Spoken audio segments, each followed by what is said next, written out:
히브리서 9장 27절에서 28절에 있는 말씀, 우리 한 목소리로 읽겠습니다.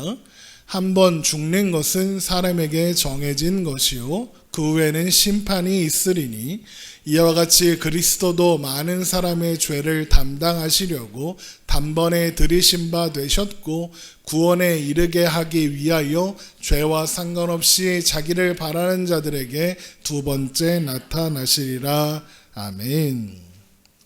오늘은 두 번째 나타나시리라 라는 제목으로 말씀을 나누려고 합니다. 오늘의 말씀의 주제는 우리가 이제 기독교 에센스에서 기독교인들이 알아야 하는 내용들을 어떤 교리적인 표현을 사용하지 않고 하나씩 설명드리고 있는데, 오늘 것들을 오늘 나눌 말씀을 굳이 표현하자면 마지막 때 재림에 대한 이야기라는 것 생각하시고 들으면 되겠습니다.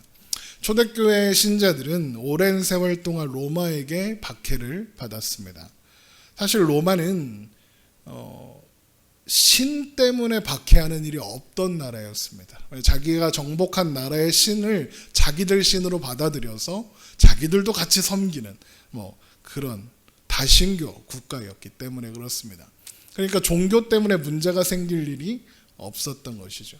그런데 유독 기독교는 탄압을 받았습니다. 그 이유는 물론 여러 가지 정치적인 명분들이 있었습니다.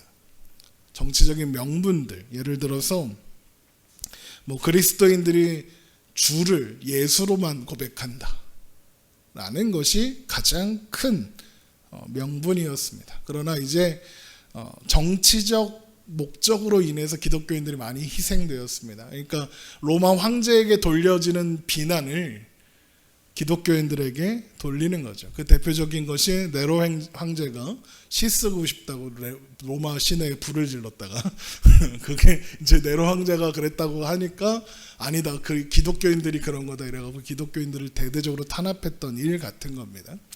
어쨌든 겉으로 드러나 있는 명분은 그리스도인들의 주님이 예수라는 거였습니다. 왜 이게 문제가 되었냐 하면 당시 주님, 로드라는 퀴리오스라는 표현은 로마 황제에게만 쓸 수 있는 단어였습니다. 그러니까 우리가 조선시대에 전하 그러면 이제 그건 누구예요? 왕만 지칭하는 표현이잖아요. 그런데 다른 사람에게 전하한다면 무슨 뜻이 되겠습니까? 지금 있는 왕을 인정하지 않고 반역을 꿈꾼다, 이런 의미가 될 수 있는 겁니다. 그래서 모든 로마의 사람들은 로마 황제에게 충성을 바치고 하기로 하면서 로마 황제를 주님으로 고백했단 말이죠. 그런데 그리스도인들은 예수님을 주님으로 고백하는 겁니다. 그리고 로마 황제가 아니라 주님께 충성을 다하겠다고 고백했죠.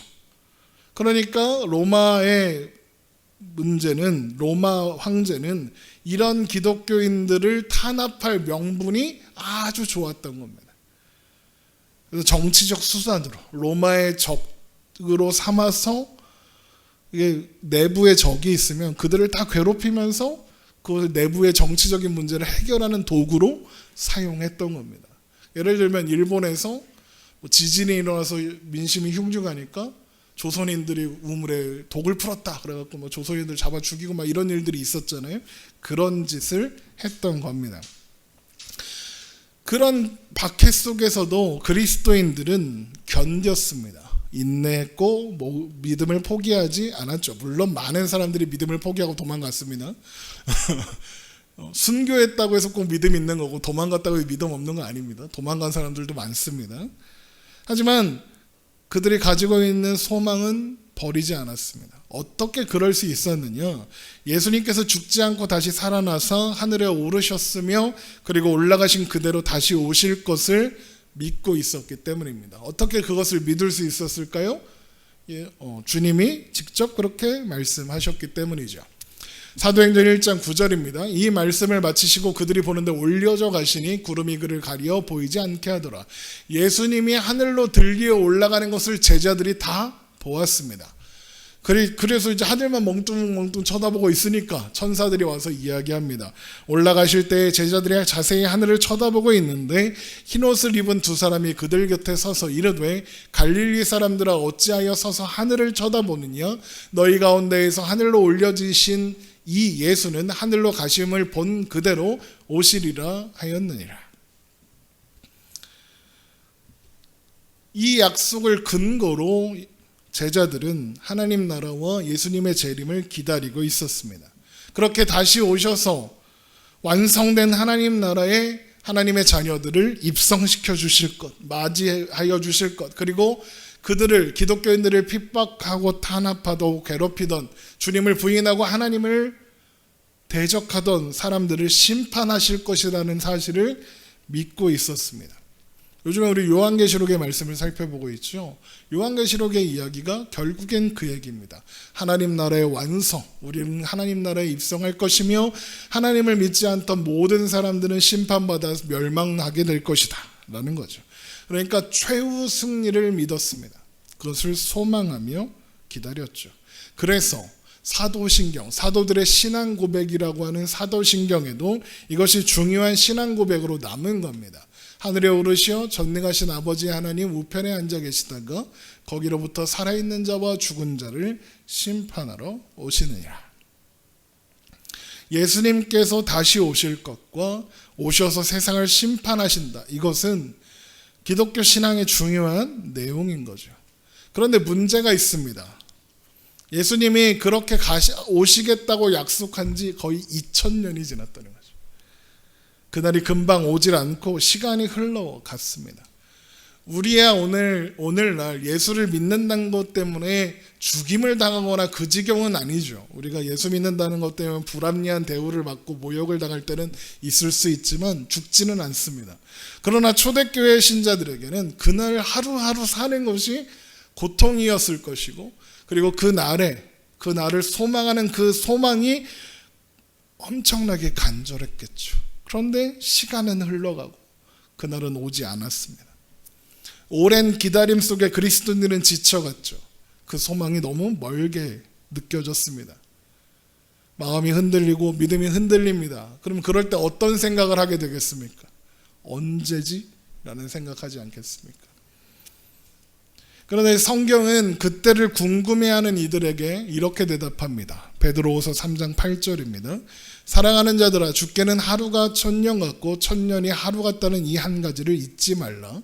주의 약속은 어떤 이들이 더디다고 생각하는 것 같이 더딘 것이 아니라 오직 주께서는 너희에 대하여 오래 참으사 아무도 멸망하지 아니하고 다 회개하기에 이르기를 원하시느니라. 그러나 주의 날이 도둑같이 오리니 그날에는 하늘이 큰 소리로 떠나가고 물질이 뜨거운 불에 풀어지고 땅과 그 중에 있는 모든 일이 드러나리로다. 그때는 더디 오는 게 아니라 하나님이 참고 계셔서 그런 거다. 그러나 그날은 반드시 도둑같이 알지 못하는 때에 올 거다 그럽니다. 사람들이 많이 오해하는 말씀 중에 이 말씀이 있어요. 아무도 멸망하지 않고 다 회개하기에 이르기를 원하시느냐. 이걸 보고 어떤 사람들은, 이게 실제로 있는 이야기입니다. 어떤 사람들은 예수를 믿는 사람이나 안 믿는 사람이나 다 결국에는 구원받게 된다 라고 가르치는 교단이 있고 그런 신학자들이 있습니다. 그러나 그렇게 생각하면 안 됩니다. 이 말씀을 잘 보십시오. 아무도 멸망하지 아니하고 다 회개하기에 이르기를 원하는 일을 앞에 뭐라고 되어 있습니까? 오직 주께서는 너희에 대하여 오래 참으사입니다. 그러니까 주님께서 오래 참으시는 대상이 누굽니까? 너희입니다. 지금 베드로가 이 편지를 누구를 향해서 쓰고 있겠습니까? 교회를 향해서, 성도들을 향해 쓰는 겁니다. 안 믿는 사람들한테 쓰는 편지가 아니죠. 그럼 이 너희는 누굽니까? 신자들이죠. 하나님이 참으시는 대상들은 신자인 겁니다. 그래서 우리가 가지고 있는 믿음 안에서 보면 이 신자는 누구냐 하면, 너희는 누구냐 하면 하나님이 선택하셔서 구원하시기로 작정하신 모든 사람들인 겁니다. 요한계시록 6장 9절을 보면 이런 말씀이 있습니다. 다섯째 인을 떼실 때에 내가 보니 하나님의 말씀과 그들이 가진 증거로 말미암아 죽임을 당한 영혼들이 제단 아래에 있어 큰 소리로 불러 이르되 거룩하고 참되신 대주제요 땅에 거하는 자들을 심판하여 우리 피를 갚아주지 아니하시기를 어느 때까지 하시려 하나이까 하니 각각 그들에게 흰 두루마기를 주시며 이르시되 아직 잠시 동안 쉬되 그들의 동무 종들과 형제들도 자기처럼 죽임을 당하여 그 수가 차기까지 하라 하시더라. 요즘 매일 묵상으로 요한계시록 나누고 있고 이거 얼마 전에 나눈 말씀이니까 다 무슨 말인지 알죠? 모르셔도 됩니다. 다시 설명해 드릴 거니까요. 자, 하나님의 말씀과 그들이 가진 증거로 말미암아 죽임을 당한 자들이 하나님께 묻습니다. 언제까지입니까? 라고 묻죠. 자, 먼저 우리가 알아야 할 게 있습니다. 하나님의 말씀과 그들이 가진 증거로 말미암아 죽임을 당한 영혼들은 누굴까요? 얼른 생각나는 건 순교한 사람들이구나 이렇게 생각날 겁니다. 물론 순교자들도 포함되는 말입니다. 그런데 순교자들만 하나님의 제단 앞에 쓸 수 있나요? 우리 다 그러면 어떻게든 빨리 가서 순교해야 되는 거잖아요. 그건 아니겠죠. 여기에서 하나님의 말씀과 그들이 가진 증거로 말미암아 죽임을 당한 영혼들은 순교자들만 말하는 것이 아닙니다. 그들이 왜 죽임을 당했다고요? 하나님의 말씀과 그들이 가진 증거 때문입니다. 하나님의 말씀과 그들이 가진 증거를 한마디로 하면 뭡니까? 복음입니다. 예수님을 믿는 거죠. 예수님을 믿는 것 때문에 죽임을 당한다는 게 뭘까요? 마태복음 5장 10절입니다. 의를 위하여 박해를 받는 자는 복이 있나니 천국이 그들의 것임이라. 나로 말미암아 너희를 욕하고 박해하고 거짓으로 너희를 거슬러 모든 악한 말을 할 때에는 너희에게 복이 있나니 기뻐하고 즐거워하라. 하늘에서 너희 상이 큼이라. 너희 전에 있던 선지자들도 이같이 박해하였느니라.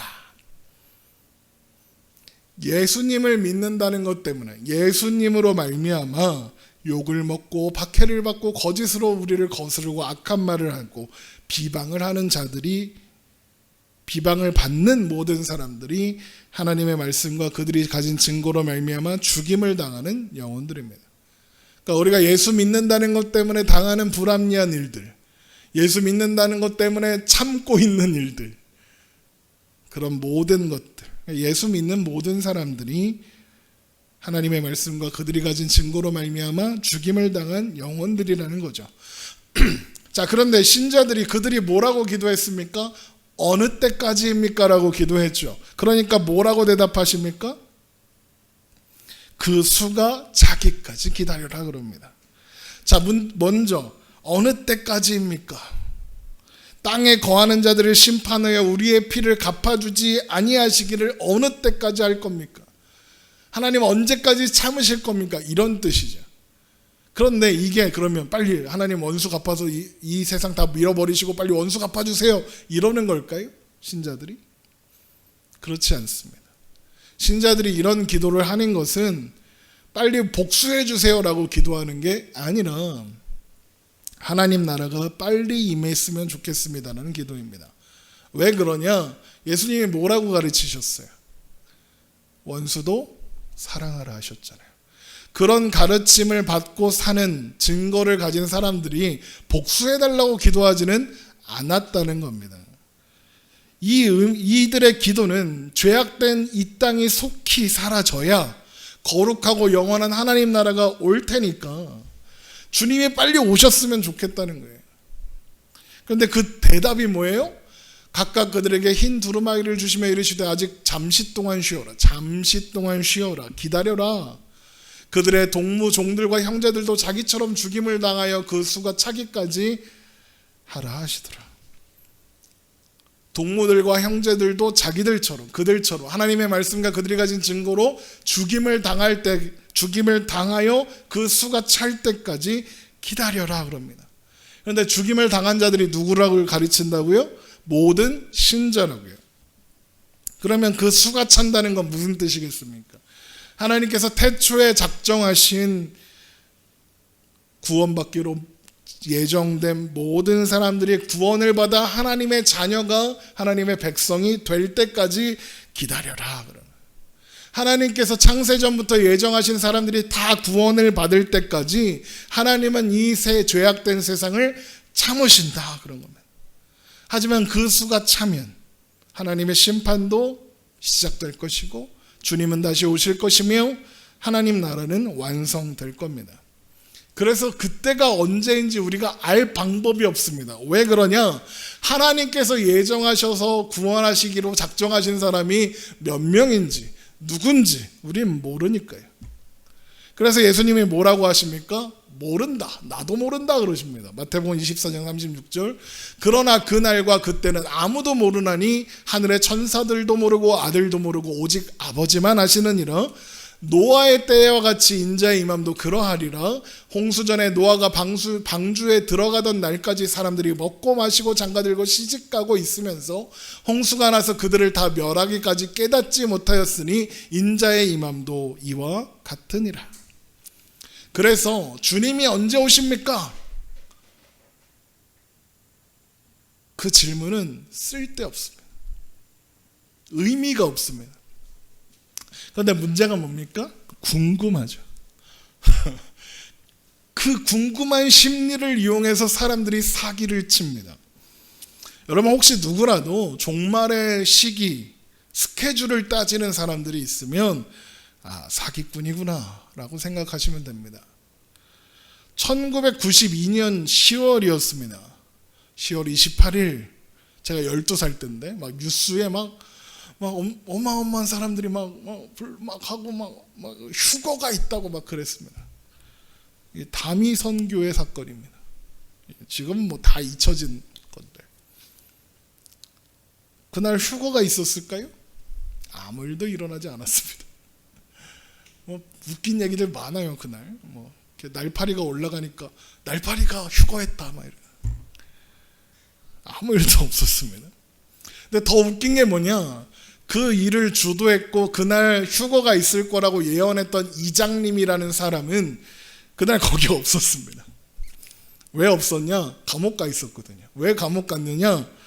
자, 이 사람이 그 휴거가 된다고 한 날이 92년 10월 28일인데 93년에 만기되는 채권을 이렇게 구입했대요. 그래가지고 그거가 문제가 돼서 이제 이렇게 횡령 이런 걸로 감옥에 간 거예요. 자 보세요. 자기가 92년 10월 28일에 휴거돼서 세상 끝난다고 했는데 93년에 돈 찾을 수 있는 채권을 구입했다는 거예요. 제정신이 아닌 거죠. 또 2012년이었습니다. 2012년 12월 21일에 종말이 온다. 막 그랬습니다. 뭐 마야 달력이 어쨌느니 뭐가 어쨌느니 그래 영화까지 나왔습니다. 그런데 아무 일도 안 일어났습니다. 그때 신천지나 안상홍 증인회 같은 이단들이 자기들도 그날을 미뤘습니다. 근데 아무 일도 없으니까 걔네들이 어떻게 했는지 아십니까? 그런 팜플렛, 증거들, 설교들 싹 지워버리고 우리 그런 거 한 적 없다 했습니다. 그래도 뭐합니까? 다 남아있는데. 2014년에는 홍모가 나타나서 전쟁이 일어나고 막 했다고 했습니다. 롯데타워 지하에 2만 명의 북한군이 지금 주둔하고 있다 막 그랬었고요. 지금도 선교사라고 하는 박모랑 또 데이비드 모랑 활개를 치며 교회를 다니면서 집회를 합니다. 뭐 마지막 신호가 어쨌느니 마지막 나팔이 어쨌느니 이러고 있습니다. 정신을 똑바로 차리십시오. 예수님께서 말씀하시고 사도들이 증언하신 바 재림의 때는 아무도 모릅니다. 누가 안다. 하나님이 나한테만 특별히 가르쳐줬다. 웃기고 있네. 그런 건 없습니다. 사기꾼들은 요즘도 하죠. 우크라이나와 러시아가 전쟁을 하는 걸 보고 요한계시록의 3차 대전을 일으키는 사람이 중국인 줄 알았더니 러시아였더라 이러면서 요즘에 또 그러고 있습니다. 전쟁은 나쁘죠. 하지만 그거를 갖다가 사기를 치고 두려움을 조장하는 그 사기꾼들이 더 나쁩니다. 그래서 어떤 징조를 통해서 막 그날에 막 전쟁이 일어나고 지진이 일어나고 화산이 터지니까 주님의 날이 가까운다, 회개해라, 니네 빨리 전재산 갖다 바쳐라 그러죠. 그러나 마지막 그때는 오히려 잠잠할 겁니다. 티가 안 날 겁니다. 예수님이 뭐라고 그러셨어요? 노아의 때같이 인자의 임함도 그러하리라. 홍수전에 노아가 방주에 들어가던 날까지 사람들이 먹고 마시고 장가들고 시집가고 있으면서 홍수가 나서 그들을 다 멸하기까지 깨닫지 못하였으니 인자의 임함도 이와 같으니라. 시집가고 장가가고 먹고 마시고 있는 거예요. 무슨 뜻입니까? 세상이 영원할 것 같은 거예요. 세상이 영원할 것 같으니까 이러고 있는 거죠. 세상이 끝날 것 같은 조짐이 안 보인다는 거예요. 그러니까 세상이 끝날 것 같은 조짐이 보인다 그러면 주님 안 오세요. 오히려 무서워하지 마세요. 그런 것들을. 그러니까 예수님은 돌연히 어느 날 도둑처럼 오시는 것이 무슨 징조가 어쩌고 없어요. 롯의 때에 소돔과 고모라가 어떻게 멸망했어요? 하룻밤에 멸망했어요. 소돔과 고모라 사람들은 아무도 몰랐어요. 그런 일이 있을 줄.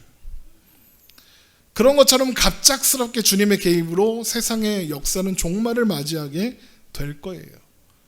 그러면 목사님, 요한계시록에 적그리스도가 나타나니 뭐 난리의 소문이 나고 뭐 천재지변이 나오고 뭐 신자들이 환난을 받고 이건 뭡니까? 요한계시록 묵상을 계속 들어보시면 아시겠지만 그건 어떤 때를 가리키는 징조가 아니라 지금 우리가 살아가고 있는 이 현재의 모습, 마지막 때의 모습이 어떠할 것인가에 대한 기록이고 그 세상이 어떻게 끝나게 될 것인가에 대한 말씀인 거예요. 마지막 때는 어떤 시점이 아니에요. 기독교가 우리가 믿는 마지막 때는 언제냐면 예수님이 이 땅에 처음 오셨을 그날 시작된 거예요. 마지막 날은. 그리고 예수님이 다시 오시는 그날, 그 마지막 날이 끝나는 거예요. 그래서 하나님 나라를 가리켜서 이미 아직의 나라라고 해요. 이미 아직이 뭐냐? 이미 시작되었으나 아직 완성되지는 않았다, 이런 뜻인 거예요. 역사 속에서 전쟁은 계속되었죠. 1차 세계대전, 2차 세계대전, 뭐 각국의 막 나라 지금 여기 저기 여기서 막 했죠. 적그리스도 짓을 하는 자들도 수없이 일어났습니다. 그 모습을 보면서 천재지변 맨날 일어나죠. 막 지진, 막 화산 터지고 뭐 막 그러죠. 지금 막 물이 바닷물이 이렇게 늘어나 갖고 섬이 없어지고 막 그런 데잖아요. 그걸 보면서 우리는 뭘 확인하는 거냐?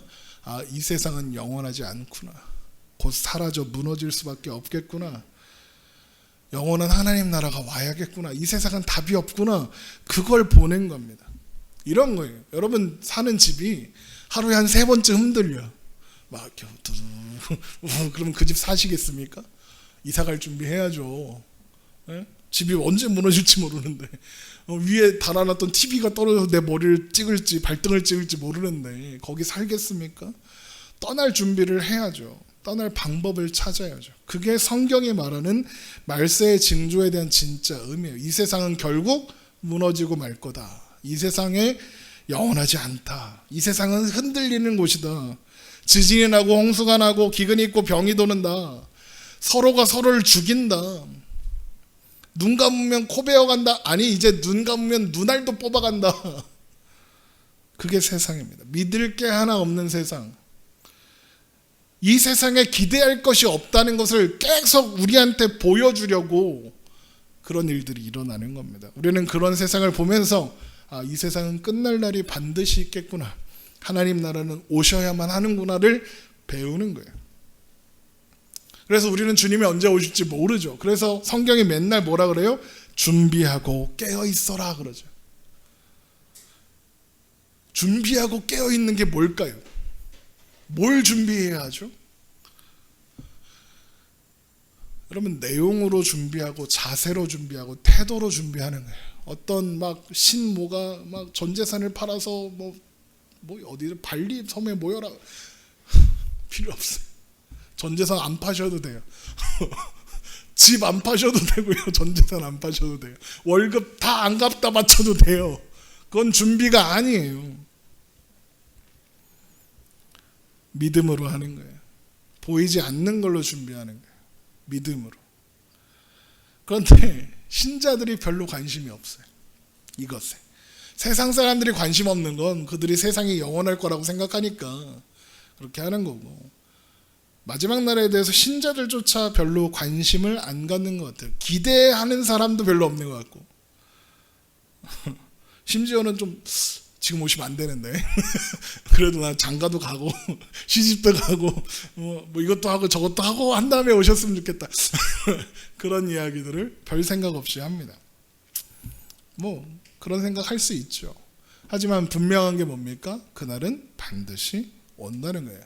히브리서 9장 27절, 한번 죽는 것은 사람에게 정해진 것이요 그 후에는 심판이 있으리니. 모든 사람이 죽는 것이 당연한 것처럼 심판의 날도 반드시 온다는 거예요. 하나님을 알지 못하고 예수님의 십자가를 붙잡지 않은 이들은 반드시 심판을 받고 영원한 멸망을 받게 될 거예요. 그 심판대 앞에 모든 사람들이 서게 된다고요. 데살로니가후서 1장 6절, 너희로 환난을 받게 하는 자들에게는 환난으로 갚으시고 환난을 받는 너희에게는 우리와 함께 안식으로 갚으시는 것이 하나님의 공의시니 주 예수께서 자기의 능력의 천사들과 함께 하늘로부터 불꽃 가운데에 나타나실 때에 하나님을 모르는 자들과 우리 주 예수의 복음에 복종하지 않는 자들에게 형벌을 내리시리니 이런 자들은 주의 얼굴과 그의 힘의 영광을 떠나 영원한 멸망의 형벌을 받으리로다. 그 심판 때는 살았다고 피하고 죽었다고 피하는 게 아니라 산 자나 죽은 자나 다 쓰는 자리죠. 디모데후서 4장 1절, 하나님 앞과 살아있는 자와 죽은 자를 심판하실 그리스도 예수 앞에서 그가 나타나실 것과 그의 나라를 두고 엄히 명하노니. 그리고 그 앞에 하나님의 심판대 앞에 서는 모든 사람들은 자기들이 죄를 지었던 그리고 숨겨놨던 비밀들까지 공개적으로 하나님 앞에서 자기 입으로 폭로할 겁니다.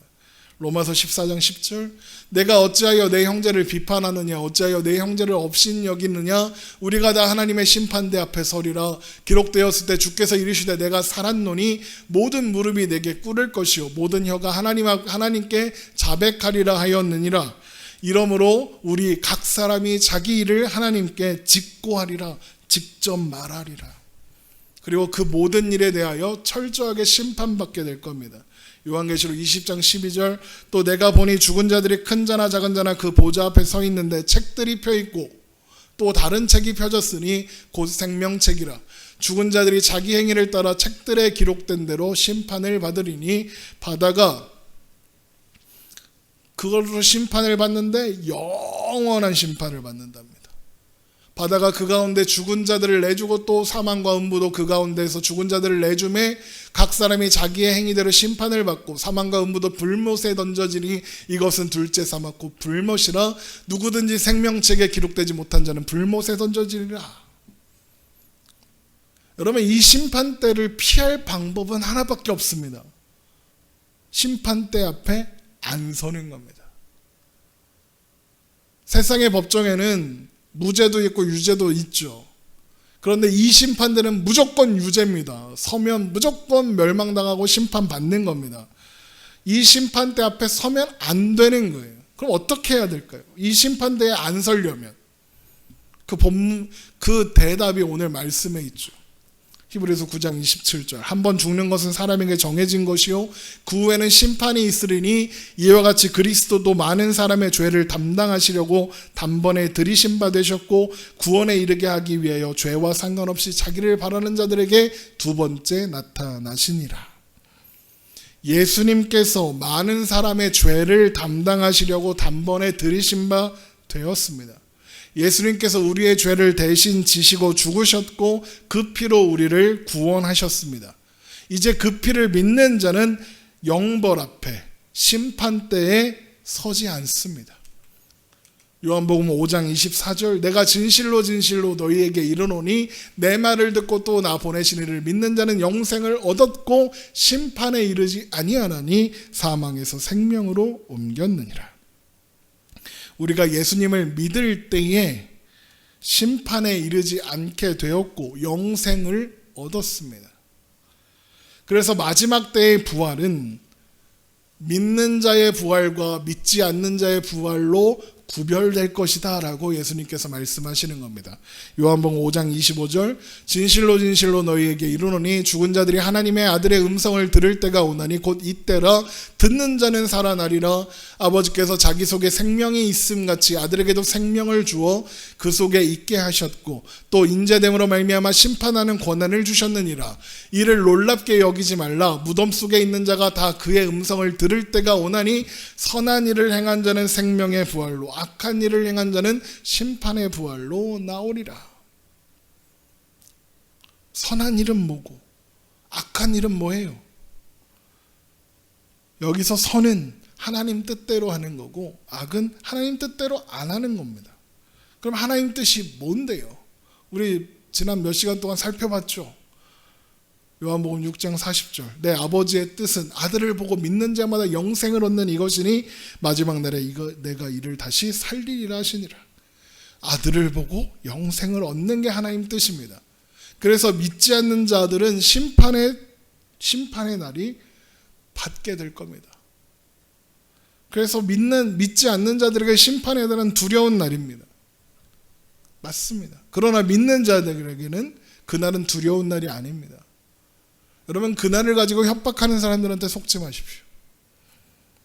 신자들에게는 오히려 그날은 기쁨의 날이고 위로의 날이고 격려의 날인데 뭐가 무섭습니까? 마침내 최후 승리, 온전한 구원이 이루어지고 그동안의 모든 수고와 고통의 열매를 받고 영원한 위로를 받게 되는 날인데 뭐가 무섭고 뭐가 두렵습니까? 기쁜 날이지, 생일이지 뭐. 요한계시록 21장 4절 모든 눈물을 그 눈에서 닦아주시니 다시는 사망이 없고 애통하는 것이나 곡하는 것이나 아픈 것이 다시 있지 아니하리니 처음 것들이 다 지나갔습니다. 얼마나 좋습니까? 그래서 예수 믿는 자들은 그날을 항상 기대하고 고대하고 간절히 소망하는 겁니다. 요한계시록 22장 20절 이것들을 증언하신 이가 이르시되 내가 진실로 속히 오리라 하시거늘 아멘 주 예수여 오시옵소서. 여러분 마라나타 들어보셨죠? 아멘 주 예수여 오시옵소서. 마라나타입니다. 간절히 소망하며 기대한다는 거죠. 그날을. 그렇게 우리는 그날을 간절한 소망 가운데 믿음으로 기다리는 거예요. 그러면 이제 우리는 뭘 해야 될까요? 그날을 믿음으로 기다린다는 건 무슨 뜻일까요? 네, 동네 아이들이 놀러 왔어요. 예배드리러 오면 참 좋을 텐데 뒤에서 인사만 하고 가요.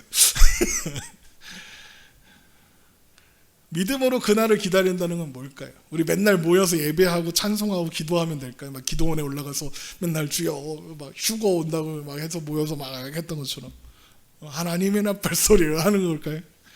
뭐 그게 그림은 좋을 수 있어요. 그렇죠? 예배하다가 하나님 앞에 하나님이 오시면 얼마나 좋아, 그죠? 그런데 여러분 그러고만 있으면 소는 누가 키웁니까? 소는 누가 키우냐고요? 소는 뭘 하느냐? 예수님께서 그날에 대하여 말씀하신 내용에 그 힌트가 있습니다. 마태복음 24장 36절 그날과 그때는 아무도 모르나니 하늘의 천사들도 아들도 모르고 오직 아버지만 아시느니라. 노아의 때와 같이 인자의 임함도 그러하리라.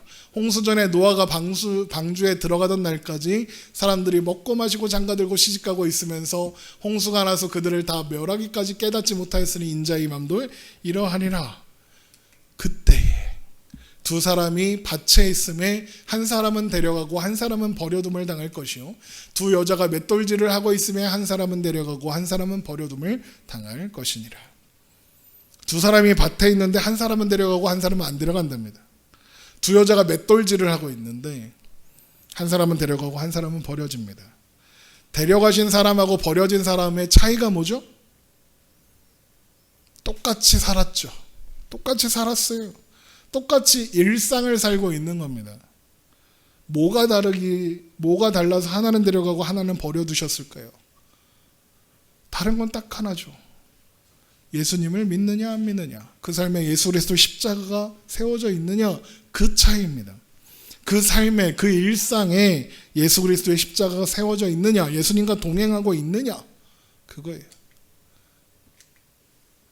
하나님을 알지도 못하던 우리를 하나님께서 태초부터 작정하셔서 하나님의 자녀 삼으시고 인생의 여정 어느 순간인가 하나님을 만나게 하시고 예수의 이름을 듣게 하셔서 믿게 하시고 그 외엔 또 온갖 삶의 여정을 통해서 하나님의 사람으로 가다듬어 오신 그 사람을 데리고 가시는 거예요. 그러면 성도가 마지막 때를 기대하고 기다리는 자세가 뭐겠어요? 그냥 사는 거죠. 하나님의 인도하심을 따라 그냥 사는 거예요. 자, 요즘에 맨날 이 얘기하죠. 그냥 사세요. 주어진 오늘 예수 이름 붙잡고 사는 거예요. 예수 이름을 붙잡고 오늘을 살아, 오늘을 예수 그리스도로, 예수께서 나에게 베풀어 주신 은혜와 사랑으로 살아가는 거예요. 잘 사는 게 뭐냐? 베드로전서 4장 7절. 만물의 마지막에 가까이 왔으니 그러므로 너희는 정신을 차리고 근신하여 기도하라. 이 말씀만 보고 근신하면서 기도해야 돼. 아닙니다. 다음 말씀이 중요해요. 무엇보다도 뜨겁게 서로 사랑할지니 사랑은 허다한 죄를 덮느니라. 서로 대접하기를 원망 없이 하고 각각 은사를 받은 대로 하나님의 여러 가지 은혜를 맡은 선한 청지기 같이 서로 봉사하라. 청지기가 뭐예요? 시킨 거 하시는 거죠. 그런데 뭐 하래요? 대접해라. 봉사해라. 오늘을 너를 위해서 네 배만 불리려고 네 만족만을 위해서 살지 말고 사랑해라. 대접해줘라. 위해줘라. 챙겨줘라. 여러분 이런 말 들어보셨죠? 내일 지구가 멸망해도 나는 오늘 사과나무를 심겠다. 이 말이요, 스피노자라는 철학자가 한 말이 아니라요, 종교개혁자인 마르틴 루터가 한 거예요. 한 말이에요. 그 마르틴 루터가 먼저 했어요. 스피노자는 나중에 했고. 근데 왜 하필이면 마지막 날인데 사과나무를 심는 걸까요? 그 말을 이해하려면 이걸 표현을 살짝 이렇게 바꿔보면 좀 더 이해가 쉬워요. 내일 내가 당장 죽는다 해도 나는 오늘 사과나무를 심겠다. 무슨 뜻이죠? 내일 죽어. 근데 왜 심어? 그 심으면 내가 그 나무에서 혜택을 볼 수 있나요? 없죠. 사과나무가 자라서 뭐 열매를 맺으려면 몇십 년이 걸린대요. 그러면 나 내일 죽을 건데 지금 사과나무를 심으면 나한테 소용이 있어요? 없죠. 누구한테 소용이 있어요? 다른 사람들한테. 다른 사람들. 나의 유익을 구하지 않고 남의 유익을 구하며 사는 것. 그게 내일 지구가 멸망해도 오늘 나는 사과나무를 심겠다는 말의 의미인 거예요. 고린도전서 10장 31절. 그런즉 누구든 너희가 먹든지 마시든지 무엇을 하든지 다 하나님의 영광을 위하여 하라. 유대인에게나 헬라인에게나 하나님의 교회에나 거치는 자가 되지 말고 나와 같이 모든 일에 모든 사람을 기쁘게 하여 자신의 유익을 구하지 아니하고 많은 사람의 유익을 구하여 그들로 구원을 받게 하라. 오늘을 하나님과 함께 그리스도인으로 살아라. 남을 위해 살아라. 우리는 당장 내일이 주님 오시는 그날이라 해도, 심판의 날이라 해도 그냥 오늘을 살면 되는 거예요. 누가 몇 월 며칠 날 주님이 오신다 그러면 그날 막 교회 가서 기도하고 이래야 되는 게 아니라 그날도 우리는 사과나무 심으러 가면 되는 거예요. 아 그래? 사과나무 심지 뭐. 사과나무 심으면 됩니다. 오늘을 살면 돼요. 사랑하고 봉사하며 사는 거예요. 그게 신앙이고 그리스도의 도이고 은혜 받은 청지기의 태도예요. 청지기가 뭐라고요? 시키는 거 하는 사람이에요. 주인이 시키는 거. 주님이 시킨 게 뭔데요? 마태복음 25장 34절. 그때 임금이 마지막 날에 그 오른편에 있는 자들에게 이르시되 내 아버지께 복을 받을 자들이여 나와 창세로부터 너희를 위하여 예비된 나라를 상속받으라. 내가 줄일 때에 너희가 먹을 것을 주었고 목마를 때에 마시게 하였고 나그네 되었을 때 영접하였고 헐벗을 때에 옷을 입혔고 병들었을 때에 돌보았고 옥에 갇혔을 때에 와서 보았느니라. 그랬더니 의인들이 의아한 거예요. 제가 언제요? 이에 의인들이 대답하여 이르되 주여 우리가 어느 때에 주께서 줄이신 것을 보고 음식을 대접하였으며 목마르신 것을 보고 마시게 하였나이까? 어느 때에 나그네 되신 것을 보고 영접하였으며 헐벗으신 것을 보고 옷 입혔나이까? 어느 때에 병드신 것이나 옥에 갇히신 것을 보고 가서 배웠나이까 하리니. 내가 언제요? 내가 주님을 모신 적이 있었나요? 예수님이 뭐라고 대답합니까?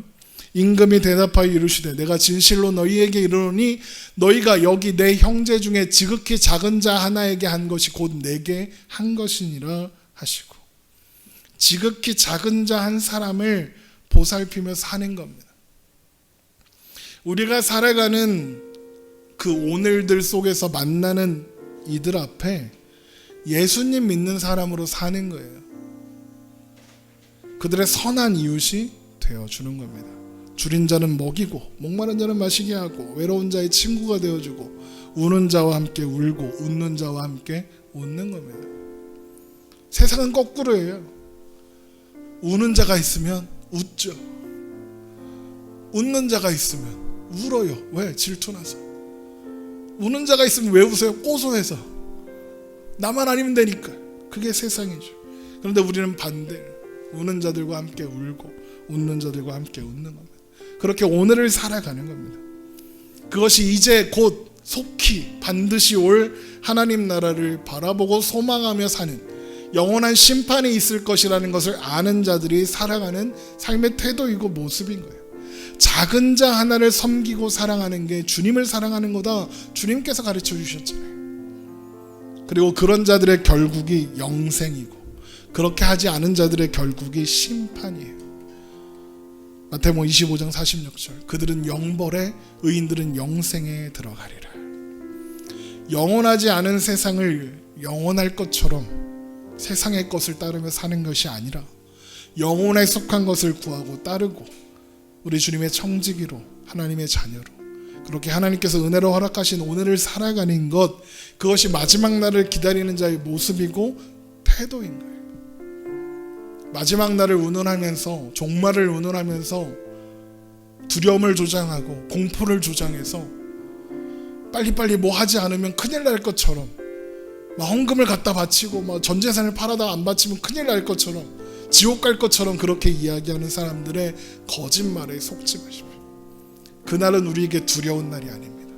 그날은 우리에게 공포스러운 날도 아닙니다.